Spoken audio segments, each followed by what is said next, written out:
আসসালামু আলাইকুম, কেমন আছো তোমরা? আশা করি তোমরা সবাই ভালো আছো। তোমাদের দোয়ায় আমরাও ভালো আছি। আজকে আমি রান্না করব পুঁটি মাছ, টমেটো দিয়ে টক রান্না করব, সাথে জলপাইও দিব। বছরের শুরুতে অনেক শীত পড়ছে। পুঁটি মাছগুলো খুব ভালোভাবে ধুয়ে পরিষ্কার করে নিছি।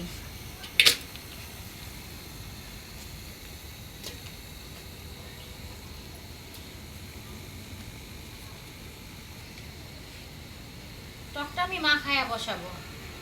এই পরিমাণ মতো লবণ,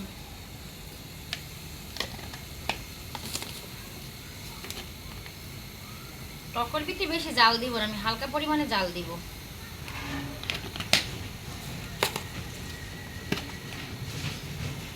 হলুদের গুঁড়ি,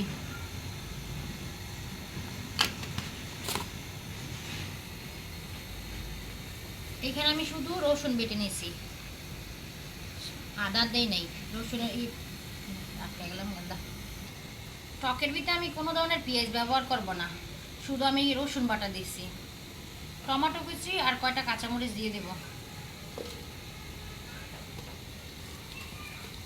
পরিমাণ মতো তেল,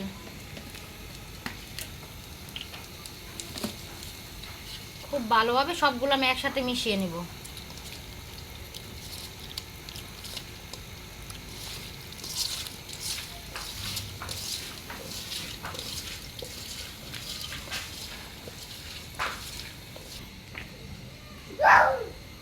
এখন আমি ফুটানো পানি দিয়ে দিব।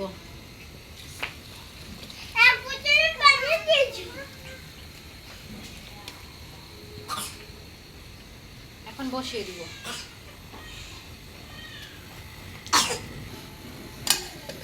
ঠান্ডায় কান্দে।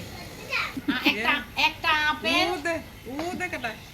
একটা আপেল যেই গুণ দেয় একটা টমেটো সেই গুণ দেয়। और खावा मैं नाका सर तो बाकुरे दी হ্যাঁ আমার লোক মজার আছে না তোমার না আছে না ইরবিন তারি ইয়ে এটা নাই গা তো এমন হাবুরি হাই বলো, হাই। নিউজটা ভালো আছে। হাই গাইছে ওই যে দেখতে গা দাও না কারিমা। হ্যাঁ কারিমা, তোমার বান্ধবী উদ্যোগ হাই ঠিক আছে, হাই দাও। ঘুমাইলে তো বেশি ইয়ারিতে থাকলে ভালো লাগে অনেক তুমি জামাই চিন্তা করো, আল্লাহ আর কো চিন্তা না কইরা। আল্লাহ বাইরে যা আমি আইতা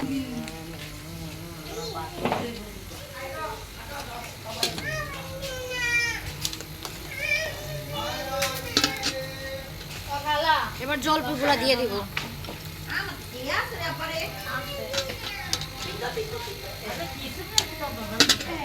ঠান্ডার ভিতরে খিচুড়ির দরকার ছিল রাত্রে। নালে ভালো লাগতেছে উশি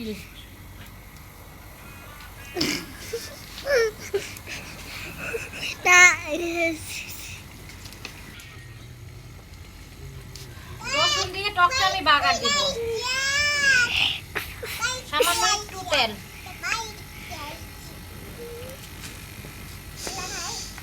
কি করছো তুমি? রসুন কুচি আর তুই দাদা লোক বলি যাবে তো গাড়ি নিয়ে একটা মাছের নাও। নাও,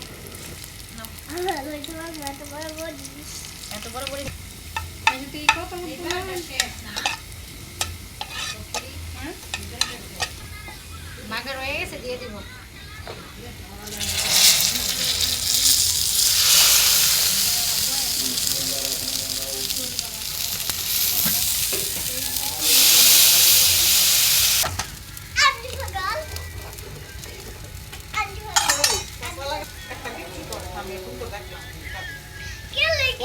কি লিখা দেশুম কইবে হে সুমা করে কান্দা বাজবে